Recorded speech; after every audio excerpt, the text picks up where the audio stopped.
ದಾವಸ್ಸು ಜಾಗತಿಕ ಏನು ಒಂದು ಶೃಂಗಸಭೆ ಇರ್ತದೆ, ವರ್ಲ್ಡ್ ಎಕನಾಮಿಕ್ ಫೋರಮ್. ಅಲ್ಲಿ ಪ್ರಮುಖವಾಗಿ ಆರ್ಥಿಕ ನೀತಿಗಳ ಬಗ್ಗೆ, ಯಾಕಂದ್ರೆ ವರ್ಲ್ಡ್ ಎಕನಾಮಿಕ್ ಫೋರಮ್ ಅಲ್ಲಿ ಯಾವ ರೀತಿ ಜಾಗತಿಕನ ಎಲ್ಲ ಪೊಲಿಟಿಕಲ್ ಲೀಡರ್ಸು ಆಮೇಲೆ ಬಿಸ್ನೆಸ್ ಲೀಡರ್ಸು ಎಲ್ಲರೂ ಕೂಡಿ ಇವತ್ತು ವಿವಿಧ ತಂತ್ರಜ್ಞಾನದ ಲೀಡರ್ಸು ಕೂಡ ಕೂಡ್ತಾರೆ. ಈ ಸಲ AI ಬಹಳ ಜಾಸ್ತಿ ಇದು ಬಂದಿತ್ತು. ಯಾವ ರೀತಿ ಈಗ ಭೌಗೋಳಿಕ ಈ ಒಂದು ವ್ಯವಸ್ಥೆ ನಡೆದಿದೆ, ಯುದ್ಧಗಳ ಒಂದು ಇದು, ಆಮೇಲೆ ಟ್ರಂಪ್ ಅವರು ತಾರೀಫು, ಇವೆಲ್ಲ 108 ವಿಚಾರದಲ್ಲಿ ಏನು ಜಿಯೋ ಪೊಲಿಟಿಕಲ್ ಸಿಚುವೇಶನ್ ಅಂತ ಏನಂತೀವಿ ನಾವು, ಅದ್ರ ಬಗ್ಗೆ ಅನೇಕ ಡಿಸ್ರಪ್ಷನ್ಸ್ ಆಗ್ತವೆ. ಅಂದ್ರೆ ಈಗ ತಾರೀಫ್ ಹಾಕಿರುವಂತಹದ್ದು ಇವೆಲ್ಲನೂ ಕೂಡ ನಡೆದಿದೆ. ಇಂಥ ಸಂದರ್ಭದಲ್ಲಿ ಅನೇಕ ವಿಚಾರಗಳಲ್ಲಿ ಯಾವ್ಯಾವ ಸೆಕ್ಟರ್ಸ್ ಅಲ್ಲಿ ಈಗ AI ಇರ್ಬೋದು, ಡಾಟಾ ಸೆಂಟರ್ಸ್ ಇರ್ಬೋದು, ಹೀಗೆ ಎಲ್ಲನೂ ಕೂಡ ನಡೀತದೆ. ಈಗ ಅನೇಕ ವಿಶ್ವ ದಿಗ್ಗಜರು ಅಲ್ಲಿ ಬರ್ತಾರೆ ರಾಜಕೀಯವಾಗಿ. ಆಮೇಲೆ ಈಗ ಇಲಾನ್ ಮಸ್ಕ್ ಅಂತವರು ಕೂಡ ಅಲ್ಲಿ ಅಲ್ಲ ಜಾಗತಿಕ ಎಲ್ಲರೂ ಕೂಡ ಬರ್ತಾರೆ. ಅಲ್ಲಿ ಡಿಬೇಟ್ಸ್ ನಡೀತದೆ, ಡಿಸ್ಕಷನ್ಸ್ ನಡೀತದೆ, ಚರ್ಚೆ ನಡೀತದೆ, ಯಾವ ರೀತಿಯ ಮೇಲೆ ನಾವು ಮುಂದೋಗ್ಬೇಕು ಅಂತ ಹೇಳಿ. ಮತ್ತು ನಾವು ಕೂಡ ವಿವಿಧ ರಾಜ್ಯಗಳು, ಭಾರತ ದೇಶ ಅಷ್ಟೇ ಅಲ್ಲ, ಭಾರತ ದೇಶನೂ ಕೂಡ ಒಂದು ಪವೆಲಿಯನ್, ಇಂಡಿಯನ್ ಪವೆಲಿಯನ್ ಕೂಡ ಇತ್ತು. ನಮ್ಮ ಪವೆಲಿಯನ್ಸ್ ಕೂಡ ಎಲ್ಲ ಅನೇಕ ರಾಜ್ಯಗಳೆಲ್ಲ ಭಾಗವಹಿಸಿದ್ವಿ. ಕರ್ನಾಟಕ ಒಂದು ಮುಂಚೂಣಿರುವಂತ ರಾಜ್ಯ. ಇವತ್ತು ನಾವು ಜಾಗತಿಕವಾಗಿ ನಾವು ಕಾಂಪೀಟ್ ಮಾಡ್ತೀವಿ. ಆ ರೀತಿಯಿಂದ ನಾವು ಸುಮಾರು 60 ಸಭೆಗಳನ್ನ ಇವತ್ತೊಂದು ದಿವಸ ಮಾಡಿದ್ದೀವಿ. ಸಭೆಗಳು ಮಾಡಿ ಭೇಟಿಯಾಗಿ ಎಲ್ಲ ಕೂಡ ಚರ್ಚೆ ಮಾಡಿದ್ದೀವಿ. ಇದರಲ್ಲಿ ಇನ್ವೆಸ್ಟರ್ಸ್ MOU ಮಾಡ್ಕೊಳ್ಳುವಂತದ್ದು ಈಗ ಸರಿಯಲ್ಲ ಅಂತ ಇವತ್ತು ಸಲ ಪ್ರಧಾನಮಂತ್ರಿಗಳ ಅಭಿಪ್ರಾಯನೂ ಕೂಡ ಇತ್ತು. ಅಂದ್ರೆ ವಿಶೇಷವಾಗಿ ಇಂಡಿಯನ್ ಕಂಪನಿ ಜೊತೆಗೆ ಕೆಲವು ರಾಜ್ಯಗಳು ಅಷ್ಟು ಲಕ್ಷ ಕೋಟಿ ಇಷ್ಟು ಲಕ್ಷ ಕೋಟಿ ಅಂತ ಅನೌನ್ಸ್ ಮಾಡಿದ್ದಾರೆ. ಪ್ರೈಮ್ ಮಿನಿಸ್ಟರ್ ಕೂಡ ಹೇಳಿದ್ರು, ಇಂಡಿಯನ್ ಕಂಪನಿ ಜೊತೆಗೆ ಹೋಗಿ ನೀವು ದಾವೋಸ್ನ ಸೈನ್ ಯಾಕೆ ಮಾಡ್ತೀರಾ? ಕರೆಕ್ಟ್ ಇದೆ, ಈ ವಿಚಾರದಲ್ಲಿ ಕರೆಕ್ಟ್ ಇದೆ. ನಮ್ಮವ್ರೆ ನಮ್ಮ ಇಲ್ಲಿ ಬೆಂಗಳೂರಿನ ಸಹಿ ಮಾಡೋದನ್ನ ಹೋಗಿ ನಾವು ಇಂಡಿಯಾದಾಗ ಸಹಿ ಮಾಡೋದು, ಹೋಗಿ ಅಲ್ಲಿ ದಾವೋಸ್ನಾಗ ಹೋಗಿ ಸಹಿ ಮಾಡೋದು ಎಷ್ಟರ ಮಟ್ಟಿಗೆ ಸರಿ ಅನ್ನೋದು ಕೂಡ ಇತ್ತು. ನಾವು ಒಂದ್ ಸ್ವಲ್ಪ ಕಾನ್ಶಿಯಸ್ ಡಿಸಿಷನ್ ತಗೊಂಡಿದ್ವಿ, ಸಲ ನಾವು ಯಾವ MOU ಸೈನ್ ಮಾಡೋದಿಲ್ಲ ಅಂತ ಹೇಳಿ. ಸ್ವಾಭಾವಿಕವಾಗಿ ಏನೋ ಅಲ್ಲಿ ಬಂದಿದ್ದಾರೆ, ಅಷ್ಟಕ್ಕೆ ಮಾತ್ರ ಮಾಡಿದ್ವಿ. ಇಲ್ಲಿ ಹಾಗೆ ಮಾಡ್ಬೇಕಾದ್ರೆ ಲಕ್ಷಾಂತರ ಕೋಟಿ ನಾವು ಸಹಿ ಮಾಡ್ಬೋದಾಗಿತ್ತು. ವಿಜಯಪುರ್ಗೂ ಒಂದ್ 2-3-4 ಕಂಪನೀಸ್ಗೆ ನಾವು ಇನ್ವೈಟ್ ಮಾಡಿದ್ವಿ. ಕೋಕೋ ಕೋಲಾ ಇನ್ವೈಟ್ ಮಾಡಿದ್ವಿ, ಇನ್ನೂ 2-3 ಕಂಪನೀಸ್ಗೆ ಇನ್ವೈಟ್ ಮಾಡಿದ್ವಿ, ಆಮೇಲೆ ಬ್ಯಾಟ್ರಿ ಕಂಪನೀಸ್ಗೆ ಇನ್ವೈಟ್ ಮಾಡಿದ್ವಿ. ನಮ್ಮಲ್ಲಿ ಏನ್ ಸೂಕ್ತ ಆಗ್ತದೆ ಅಂತ 4-5 ಕಂಪನೀಸ್ಗೆ ವಿಜಯಪುರ್ಗೂ ಇನ್ವೈಟ್ ಮಾಡಿದ್ವಿ. ಇನ್ವೈಟ್ ಮಾಡಿದ ತಕ್ಷಣ ಅವ್ರು ಬರೋದಲ್ಲ, ಬಂದ್ಮೇಲೆ ಅವ್ರು ಡಿಸ್ಕಷನ್ ಮಾಡ್ತಾರೆ, ಜಾಗ ನೋಡ್ತಾರೆ, ಆಮೇಲೆ ವಾತಾವರಣ ನೋಡ್ತಾರೆ, ಇನ್ಸೆಂಟಿವ್ ನಾವು ಏನ್ ಕೊಡ್ತೀವಿ ಅವ್ರಿಗೆ ಅದನ್ನ ರಿಯಾಯಿತಿಗಳನ್ನ ನೋಡ್ತಾರೆ. ಇದೆಲ್ಲ ನೋಡಿ ಇವತ್ತು ದಿವಸ ಆಗ್ತದೆ. ನಮ್ಮ ಪ್ರಯತ್ನ ನಿರಂತರವಾಗಿದೆ. ಇದು ಇಂಡಸ್ಟ್ರೀಸ್ ಅಷ್ಟು ಈಸಿ ಇಲ್ಲ. ಎಲ್ಲ ಇವತ್ತು ದಿವಸ ನಾವು ವಿಜಯಪುರ ತರಬೇಕಂದ್ರೆ, ಈಗ ನಾನು ಕಳೆದ 2 ವರ್ಷದಿಂದ ಗುಡ್ಡಾಡತಕ್ಕಂತ ಒಂದು 7-8 ಕಂಪನಿ ನಾವು ಕಾನ್ಸಂಟ್ರೇಟ್ ಮಾಡಿ ಗುಡ್ಡಾಡ್ತಿದೀವಿ. ಅದ್ರ ಒಂದು 2-3 ಈಗ ಮಟೀರಿಯಲೈಸ್ ಆಗ್ತಾ ಇದಾವೆ. ಹೀಗಾಗಿ ಇಟ್ಸ್ ಅ ಲಾಂಗ್ ಟರ್ಮ್. ಇದು ಅಷ್ಟು ಸರಳವಾಗಿನೂ ಕೂಡ ಇಲ್ಲ. ಒಟ್ಟಾರೆ ನನ್ನ ಉದ್ದೇಶ ಏನಿದೆ ಅಂದ್ರೆ, ಇವತ್ತು ಹೆಂಗೆ ನಾನು ಪದೇ ಹೇಳ್ತೀನಿ, ಹೆಂಗ್ ಶರದ್ ಪವಾರ್ ಅವರು ಬಾರಾಮತಿ ಇದು ಆಯ್ತು, ಆಗಿನ ಕಾಲ ಬೇರೆ ಇತ್ತು. ಈಗ ಬಹಳ ಸ್ಟಿಫ್ ಕಾಂಪಿಟೇಷನ್ ಇದೆ. ನೀವು ಇನ್ಸೆಂಟಿವ್ 30% ಕೊಡ್ತೀವಿ, ಇನ್ನೊಬ್ರು ರಾಜ್ಯ 40% ಕೊಡ್ತೀವಿ ಅಂತಾರೆ. ನಾವ್ ಇವತ್ತು ದಿವಸ ಒಂದು ಕೋಟಿ ರೂಪಾಯಿ ಒಂದು ಎಕರೆ ನಾವು ಕೊಡ್ತೀವಿ, ಒಬ್ರು ಫ್ರೀಯಾಗಿ ಕೊಡ್ತೀವಿ ಅಂತಾರೆ. ಈ ಎಲ್ಲಾನು ಕೂಡ ಬಹಳಷ್ಟು ಇದು ಇದೆ. ಅದಾಗಿನೂ ಕೂಡ ಒಂದು 5-6 ಇಂಡಸ್ಟ್ರೀಸ್ ನಮಗೆ ಡಾವೋಸ್ ನಲ್ಲಿ ಒಂದು 60 ಕಂಪನಿ ಒಂದು 5-6 ಇಂಡಸ್ಟ್ರೀಸ್ಗೆ ನಾವು ವಿಜಯಪುರ್ಗೆ ಇನ್ವೈಟ್ ಮಾಡಿದ್ದೀವಿ. ಸಕಾರಾತ್ಮಕವಾಗಿದ್ದಾರೆ. ಮುಂದೆ ಅದನ್ನ ಹೆಂಗೆ ಪ್ರೊಸೀಡ್ ಮುಂದೆ ಗೊತ್ತಾಗ್ತಿಲ್ಲ. ನಾವು ಇನ್ಸೆಂಟಿವ್ಸ್ ಎಲ್ಲ ಏನ್ ಕೊಡ್ತೀವಲ್ಲ ಹೆಂಗ್ ಆಗ್ತದೆ. ಒಟ್ಟಾರೆ ಇದು ಒಂದು ಮಹತ್ವದ ವರ್ಲ್ಡ್ ಎಕನಾಮಿಕ್ ಫೋರಮು. ಅಲ್ಲಿ ಹೊಸ ವಿಚಾರಗಳು, ಹೊಸ ಯಾವ ರೀತಿ ಜಗತ್ತು ಹೋಗ್ತಾ ಇದೆ, ಬಿಸ್ನೆಸ್ ಹೋಗ್ತಾ ಇದಾವೆ, ಏನೆಲ್ಲ ಮುಂದೆ ಆಗ್ಬಹುದಂತದ್ದು ಬದಲಾವಣೆಗಳಾಗ್ತವೆ, ಅದೆಲ್ಲವನ್ನು ಕೂಡ ನೋಡಿದ್ವಿ. ಆ ಪ್ರಕಾರವಾಗಿ ನಾವು ಕೂಡ ಕರ್ನಾಟಕ ರಾಜ್ಯ ಕೂಡ ತಯಾರಾಗಿ ಮುನ್ನಡೆಯುವಂತಹದ್ದು, ಮತ್ತು ನಾವು ಅದಕ್ಕೆ ಸಮರ್ಥರು ಕೂಡ ಇದೆ. ಕರ್ನಾಟಕ ರಾಜ್ಯ ಸಮರ್ಥ ಇದೆ. ಇಲ್ಲಿ ಒಂದು ವಾತಾವರಣ ಇಕೋಸಿಸ್ಟಮ್ ಇದೆ, ಮತ್ತು ಅದಕ್ಕೆ ಬೇಕಾಗಿದ್ದಂತ ಟ್ಯಾಲೆಂಟು ನಮ್ಮ ಹತ್ರ ಇದೆ.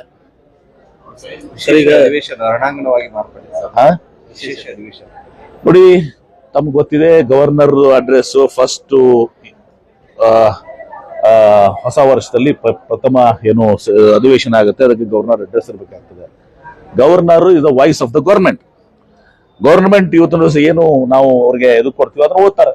ಹಿಂದೆಲ್ಲ ಓದಿಲ್ವಾ ಅವರು? ಇದೇ ಗವರ್ನರ್ ಓದಿಲ್ವಾ? ಓದಿದಾರಲ್ಲ. ಈಗ ಯಾಕೆ ಮಹಾತ್ಮ ಗಾಂಧಿ ರೋಜ್ಗಾರ್ ಯೋಜನೆ ಅನ್ನೋದು ಒಂದು ಮಹತ್ವವಾದಂತ ಯೋಜನೆ ಮೊನ್ನೆ ಕೊಟ್ಟಿದ್ದೀನಿ ನಿಮ್ಗೆಲ್ಲ.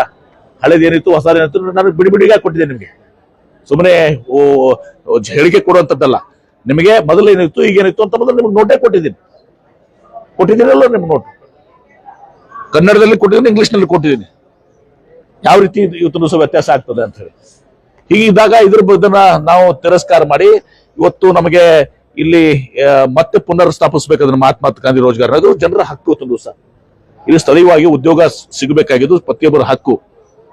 ಆ ಹಕ್ಕನ್ನು ಕಸ್ಕೊಂಡಿದ್ದಾರೆ. ಅದ್ರ ಬಗ್ಗೆ ನಾವು ಇದು ಮಾಡ್ಬೇಕಾದ್ರೆ ಅದನ್ನ ಓದ್ ಮಾಡಿ ಹೇಳ್ಬೇಕಾದ್ರೆ ಗವರ್ನರ್ ಏನು ಅವ್ರಿಗೆ ಗವರ್ನರ್ಗೆ ಏನಾದ್ರು ಕೇಂದ್ರ ಸರ್ಕಾರ ಏಜೆಂಟ್ ಅವರು? Is independent. ರಾಜ್ಯದ ಇದನ್ನು ಓದಬೇಕಾಗಿತ್ತು. ಅದ್ರ ಏನ್ ತೋರಿಸ್ತಾ ಇದ್ದು ಗವರ್ನರ್ ಓದಂಗಿಲ್ಲ ಅಂತಂದ್ರೆ ಕೇಂದ್ರ ಸರ್ಕಾರ ಕೈಗೊಂಬೆ ಅಂತ ತೋರಿಸ್ತಾರೆ. ತಾವೇ ಕುತ್ಕೊಂಡು ಗವರ್ನರ್ ಅವರು ಅದಕ್ಕೆ ನೀವು ಓದ್ಬೇಕಾಗಿ ನಾನು governor you should read it, ಓದ್ಬೇಕು. ಅದನ್ನ ಬಿಟ್ಕೊಂಡು ನಾವು ತಿರಸ್ಕಾರ ಮಾಡ್ತೀನಿ ಅಂದ್ರೆ governor is acting on central government. ಒಂದು ಪಾರ್ಟಿ ವಕ್ತಾರರಾಗಿ ಇವತ್ತು ನಡ್ಕೊಂಡಿದ್ದಾರೆ, ಏಜೆಂಟ್ ಆಗಿ ನಡ್ಕೊಂಡಿದ್ದಾರೆ. ಅದಾದ ನಂತರ ನಡೆದ ಬೆಳವಣಿಗೆ ಇದೆಲ್ಲ ತಪ್ಪುಗಳಿದೆಲ್ಲ ಕೂಡ. ಅದಕ್ಕೆ ಆ ಕಾರಣ ಯಾರು? ಗವರ್ನರ್. ಅವ್ರು ಗವರ್ನರ್ ರೀತಿ ಮಾಡಿದಾಗ ಅದೆಲ್ಲ ವಾತಾವರಣ ಸೃಷ್ಟಿಯಾಗಿದೆ ಅಲ್ಲಿ. ಪಾಪ ಹರಿಪ್ರಸಾದ್ ಅವರು ಬಟ್ಟೆ ಎಲ್ಲ ಕೇರಿಸಿ ಹಚ್ಕೊಳ್ತದ್ದು. ಈ ವಾತಾವರಣ ಸೃಷ್ಟಿ ಮಾಡಕ್ಕೆ ಇದೆಲ್ಲ ಆಗ್ಲಿಕ್ಕೆ ಕಾರಣ ಗವರ್ನರ್. ಇಲ್ಲಿಗೆ ಬರಲೇಬಾರ್ದಾಗಿತ್ತು. ಬಂದ್ರೆ ಯಾಕೆ ಬಂದಿಲ್ಲ, ಓದಂಗಿಲ್ಲ ಇದು ಮಾಡ್ದೆ. ಸರಿ, ಇನ್ನೊಂದು ನಾಳೆ ಗಣರಾಜ್ಯೋತ್ಸವ ಭಾಷಣ ಇದ್ರೆ ಅಲ್ಲಿ ಕೇಂದ್ರ ಸರ್ಕಾರ ಟೀಕಿಸುವ ಅಂಶಗಳಿದ್ರೆ ಭಾಷಣ ಮಾಡಲ್ಲ ಅನ್ನುವಂತ ಸಂದೇಶವನ್ನು ರಾಜ್ಯ ಸರ್ಕಾರ ಅದೇ ಮತ್ತೆ ಪದೇ ಎರಡನೇ ಸಲ ಪ್ರೂವ್ ಮಾಡ್ತಾ ಇದಾರೆ. ಅವ್ರು ಒಂದನೇ ಸಲ ಮನ್ ಪ್ರೂವ್ ಮಾಡಿದಾರೆ I am the BJP agent ಅಂತ. ಎರಡನೇ ಸಲ ಮತ್ತೆ ಪ್ರೂವ್ ಮಾಡ್ತಾ ಇದ್ದಾರೆ ಈಸ್ ಅ ಬಿಜೆಪಿ ಏಜೆಂಟ್ ಅಂತ ಹೇಳಿ. And governor is a BJP agent. ಸಂಘರ್ಷಕ್ಕೆ ದಾರಿ ಮಾಡಿಕೊಡುತ್ತೆ. ಸಂಘರ್ಷ ಏನ್ ಸಂಘರ್ಷ ಆಗ್ತದೆ? ರಾಜ್ಯಪಾಲ ಸರ್ಕಾರ ಆಗ್ಲಿ ಏನಾಗ್ತದೆ, ಮತ್ತೆ ಅನಿವಾರ್ಯ ಇದೆ. ಯಾರು ಮಾಡಿಕೊಟ್ಟಿದ್ದಾರೆ ನಮ್ ಸಂಘರ್ಷ? ಸಂಘರ್ಷ ಮಾಡ್ತಾ ಇರುವಂತದ್ದು ರಾಜ್ಯಪಾಲರು. ತಮಿಳುನಾಡಲ್ಲಿ ಇದೇ ತರ ಮಾಡ್ತಾ ಇದ್ರೆ, ಎಲ್ಲೆಲ್ಲಿ ಕಾಂಗ್ರೆಸ್ ಸರ್ಕಾರಗಳಿದಾವೆ ಇದೇ ತರ ಮಾಡ್ತಾ ಇದ್ರೆ. ತಮಿಳುನಾಡದಲ್ಲೂ ಇದೇ ತರ ಆಗಿದೆ. ಮತ್ತೆ governor is a BJP agent. ಮುಕ್ತವಾಗಿ ಹೇಳ್ತೀನಿ. ಅಂದ್ರೆ ಕಾಂಗ್ರೆಸ್ ಸರ್ಕಾರ ಇರುವ ರಾಜ್ಯಗಳಲ್ಲಿ ಸರ್ಕಾರ ಸರಿಯಾಗಿ ನಡಿಬಾರ್ದು. ಇದನ್ನ ಅಲ್ಲ ಅಂದ್ರೆ ಕೇಂದ್ರ ಸರ್ಕಾರದ ವಿರೋಧ ನಾವು ಏನು ವ್ಯಕ್ತಪಡಿಸಬಾರ್ದು. ನಾವು ಅವ್ರ ತರ ಗವರ್ನರ್ ತರ ನಾವು ಕಾಂಗ್ರೆಸ್ ಸರ್ಕಾರ ಬಿಜೆಪಿ ಏಜೆಂಟ್ ಆಗಿರ್ಬೇಕು. ಸರ್, ಬೆಳಗಾವಿಯಲ್ಲಿ 400 ಕೋಟಿ ರೂಪಾಯಿ ತುಂಬಿದ ಲಾರಿಯೇ ನಾನು ನೋಡಿದ್ದೀನಿ. ಬಾರಿ ಈಗ ನನಗೂ ಆಶ್ಚರ್ಯ ಆಗಿದೆ, ನಂಬಲಿಕ್ಕೆ ಸಾಧ್ಯ ಆಗಲಿಲ್ಲ.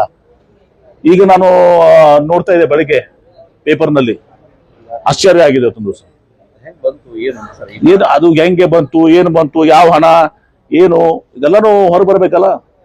ಮತ್ತು 400 ಕೋಟಿ ರೂಪಾಯಿ ಸಾಗಾಣಿಕೆ ಮಾಡ್ತಿರೋ ಸೆಕ್ಯೂರಿಟಿ ನಿಮ್ದೇನಿತ್ತು? ಸೆಕ್ಯೂರಿಟಿ ನಿಮ್ದೇನಿತ್ತು? 1 ರೂಪಾಯಿನ 2 ರೂಪಾಯಿನ? 4 ಕೋಟಿ ಆದ್ರೆ ಏನೋ ಬ್ಯಾಂಕರ್ ಪಾಪ. 400 ಕೋಟಿ ಅಂದ್ರೆ ಅದಕ್ಕೆ ತಕ್ಕದಾದಂತ ಸೆಕ್ಯೂರಿಟಿ ಬೇಕಾಗಿತ್ತ? ಅಥವಾ ಎಲ್ಲರಿಗೂ ಇನ್ಫಾರ್ಮ್ ಮಾಡಿ ಆ ರೂಟ್ ನಲ್ಲಿ ಎಲ್ಲಾ ಸ್ಟೇಟ್ಸ್ ಅಲ್ಲಿ ಇದು ಮಾಡಿದ್ರೆ ಸ್ಟೇಟ್ಸ್ನವರು ಪ್ರೊಟೆಕ್ಷನ್ ಕೊಡ್ತಾ ಇದ್ರ? ಇದು ಏನು ನಡೆ ಇದೆ, ಅಚಾತುರ್ಯ ನಡೆ ಇದೆ. ಬಹುಶಃ ಇದನ್ನ ಬಹಳ ಗಂಭೀರವಾಗಿ ತಗೊಳ್ಬೇಕು ನಾವು. ಬಾಲಾಜಿ ಟ್ರಸ್ಟಿಗೆ ಸೇರಿದ್ದು ಬಾಲಾಜಿ ಟ್ರಸ್ಟಿಗೆ ಸೇರಿದ್ದ ಹಣ ಅಂತ. ಯಾವ ಬಾಲಾಜಿ? ಅಲ್ಲಿ ಗೋವಾ. ಅರೆ ಬರೀ ಪ್ರೊಟೆಕ್ಷನ್ ಬೇಡ ಅಣ್ಣ. 400 ಕೋಟಿ ರೂಪಾಯಿ ಹಣಕ್ಕೆ, ಈಗ 400 ಕೋಟಿ ಹಣಕ್ಕೆ ನೀವೇ ವಿಚಾರ ಮಾಡ್ರಿ. 400 ಕೋಟಿ ಇವತ್ತು ಸಾಗಾಣಿಕೆ ಮಾಡ್ಬೇಕಾದ್ರೆ ಅದು ಲೀಗಲ್ಲೋ ಇಲ್ಲಿಗೋ ನನಗೇನು ಮಾಹಿತಿ ಗೊತ್ತಿಲ್ಲ, ಸುಮ್ಮನೆ ಪೇಪರ್ ಓದಿದ್ದೀನಿ. ಅದು ಯಾವ್ದು ಟ್ರಸ್ಟ್ನೋ ಏನೋ ಗೊತ್ತದ. 400 ಕೋಟಿ ರೂಪಾಯಿ ತಗೊಂಡು ಹೋಗುವಾಗ ಅದಕ್ಕೆ ಸೂಕ್ತವಾದಂತ ಇದು ಬೇಕಾಗಿರಂಗಿಲ್ಲ. ಬ್ಯಾನದ ಅಮೌಂಟ್ ಅಂದ್ರೆ 2000 ರೂಪಾಯಿನೂ ಇತ್ತು. ನನಗೆ ಗೊತ್ತಿಲ್ಲ ರೀ, ನನಗೆ ಗೊತ್ತಿಲ್ಲ. ನಾನು ಇವತ್ತು ಪೇಪರ್ ಓದಿದ್ದೀನಿ. ಇದು ಬಹಳ ಗಂಭೀರವಾದಂತ ವಿಚಾರ. ಇದು ಸೂಕ್ತವಾದಂತ ತನಿಖೆ ಆಗ್ಬೇಕು. ಮೊನ್ನೆ ಸಿಎಂ ಅವ್ರ ಕಾರ್ಯಕ್ರಮ ಆಯ್ತು, ಸರ್ಕಾರಿ ಕಾರ್ಯಕ್ರಮ, ಯತ್ನಾಳ್ ಕಾರ್ಯಕ್ರಮ ಅನ್ನೋ ರೀತಿ ಪ್ರಾಜೆಕ್ಟ್ ಆಯ್ತು. ಏನ್ರಿ ಮೊನ್ನೆ ಸಿಎಂ ಅವ್ರು ಬಂದಾಗ ನೋಡಿ, ಅವರು ಈಗ ಸಿಟಿ ಎಂ ಎಲ್ ಎ ಇದ್ದಾಗ ಬಂದಾಗ ಯತ್ನಾಳ್ ಕಾರ್ಯಕ್ರಮ ಏನಾಗ್ತದೆ?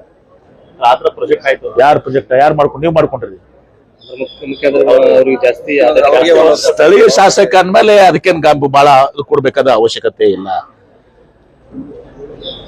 ಏನ್ ಯತ್ನಾಳ್ ನಮ್ಮ ಪಕ್ಷಕ್ಕೆ ನಾವು ಬರ್ಲಕ್ ಹೇಳ್ತಾ ಇಲ್ಲ, ಬಂದ್ರು ನಾವು ತಗೊಳ್ಳೋದಿಲ್ಲ. ನಿಮ್ ಮೊದ್ಲೇ ಹೇಳ್ಬಿಟ್ಟಿದೀನಿ, ಕ್ಲಾರಿಫೈ ಮಾಡಿದೀವಿ. ಹಿ ಈಸ್ ನಾಟ್ ವೆಲ್ಕಮ್ ನಮ್ಮ ಪಕ್ಷಕ್ಕೆ. ಅವ್ರಿಗೆ ಯಾವ ಕಾಲಕ್ಕೂ ನಾವು ಸೇರಿಸ್ಕೊಳ್ದ. ಮನೆಯದ್ದು ಅವ್ರೇನ್ ಸೇರ್ತೀವಿ, ನಾಳೆಗೆ ನೀವು ಇದನ್ನ ಹೋಗಿ ಹೇಳ್ತೀರಿ, ಮತ್ತೆ ನಾವು ನಾಯಲ್ಲಿ ಸೇರಾಕತ್ತೀನಿ ಅಂತ ಅವ್ರು ಹೇಳ್ತಾರೆ. ಅದಕ್ಕೆ ಹೇಳ್ತೀನಿ, ಅದ್ ನಾನೇ ಹೇಳ್ತಾ ಇದೀನಿ. ಯಾಕಂದ್ರೆ ಸ್ಥಳೀಯ ಶಾಸಕರ ಮೇಲೆ ಒಂದ್ ಸ್ವಲ್ಪ ಇದು ಮಾಡ್ತಿರ್ತಾರೆ. ಅದು ಅದೊಂದು ಘನತೆ ಇದಕ್ಕಂತ ಸಂಬಂಧ. ಸಿಎಂ ಅವರು ಅವ್ರಿಗೆ ಅವ್ರ ಫೇವರ್ ಆಗಿ ಸುಮ್ಮನೆ ಫೇವರ್ ಅಂತಾರೆ ನೋಡಿ. ಆಯ್ತಪ್ಪ ಬಂದ್ಮ್ಯಾಗ ಸ್ಥಳೀಯ ಶಾಸಕ ಏನೋ ಪ್ರಪೋಸಲ್ ಕೊಟ್ರು, ಆಯ್ತಪ್ಪ ಕನ್ಸಿಡರ್ ಮಾಡೋಣ ಅಂದಿದ್ದಾರೆ. ಕಾಂಗ್ರೆಸ್ ಶಾಸಕರು ಸರ್ ನಮ್ಮೋದ್ರ ತರ ಮಾಡ್ತಾರೆ, ಯತ್ನಾಳ್ ಜಲ್ದಿ ಮಾಡಿದ್ರು. ಯಾರಂದ್ರು? ಕಾಂಗ್ರೆಸ್ ಶಾಸಕರು ಹತ್ರ ಅಸಮಾಧಾನ. ಯಾರಂದ್ರ? ಯಾರೋ ಡೈರೆಕ್ಟ್ ಆಗಿ ಅಂದ್ರು ಸರ್. ಯಾರು ಡೈರೆಕ್ಟ್ ಅದು ಸುಮ್ಮನೆ ನೀವು ಕಲ್ಪಿಸ್ಕೊಂಡು ಕೇಳ್ತಮ್ಮ ಹೊರಗೆ ಏನಂತಾರೆ ಸರ್ ನೋಡಿ. ಅದೊಂದು ಸುಮ್ಮನೆ ಸೌಜನ್ಯದ ವಿಚಾರಗಳು. ಅಂದ್ರೆ ಈ ವಿಚಾರ ಏನಿದೆ ಸರ್, ಸ್ವತಂತ್ರ ಅಭ್ಯರ್ಥಿಗೆ ಅಂದ್ರೆ ಕರೆಕ್ಟ್ ಸೇರಿವಲ್ಲ ಸೌಜನ್ಯ. ಈಗ ನಾವು ಯಾವುದೊಂದು ಕಾರ್ಯಕ್ರಮಕ್ಕೆ ಹೋಗ್ತೀವಿ, ಅಲ್ಲಿ ಸ್ಥಳೀಯ ಶಾಸಕರು ಇರ್ತಾರೆ. ನನ್ ಕೂಡ ಆ ಸ್ಥಳೀಯ ಶಾಸಕ ಬೈದ್ ಬರ್ಲಿ ಅವ್ನು ಸ್ಟೇಜ್ ಮ್ಯಾಗ. ಅದಕ್ಕೆ ಬಹಳ ಮಾತು ಕೊಡುವಂತ ಅವಶ್ಯಕತೆ ಇಲ್ಲ. ನನ್ಗೆ ಗೊತ್ತಿಲ್ಲ ಈಗ ಏನೇನು ತಡೀತದೆ. ನಾನು ತಿಳ್ಕೊಂಡಿಲ್ಲ. ಈಗ ನಾನು ದಾವೋಸ್ನಾಗಿದ್ದೆ. ಆಮೇಲೆ ಇದೇನು ಇದೆ ಒಂದೇ ನನಗ ಇಂಡಸ್ಟ್ರಿ ಡಿಪಾರ್ಟ್ಮೆಂಟ್ ಅವ್ರಿಗೆ ತಿರುಗುದಿ ಒಂದೇ ಇರೋದಲ್ಲ. ನೋಡೋಣ ಅಂತ ಎಲ್ಲಿ ಬಂದಿದೆ ಅಂತ. ಇನ್ನೊಂದು ಮುಳವಾಡದಾಗ ಸರ್ ಪರಿಹಾರ ಕಾಂಗ್ರೆಸ್ ಕಾರ್ಯಕರ್ತರು ದಿನ ಬಂದರಾಗಿಲ್ಲ ಅಂತ ಹೇಳಿ ಒಂದು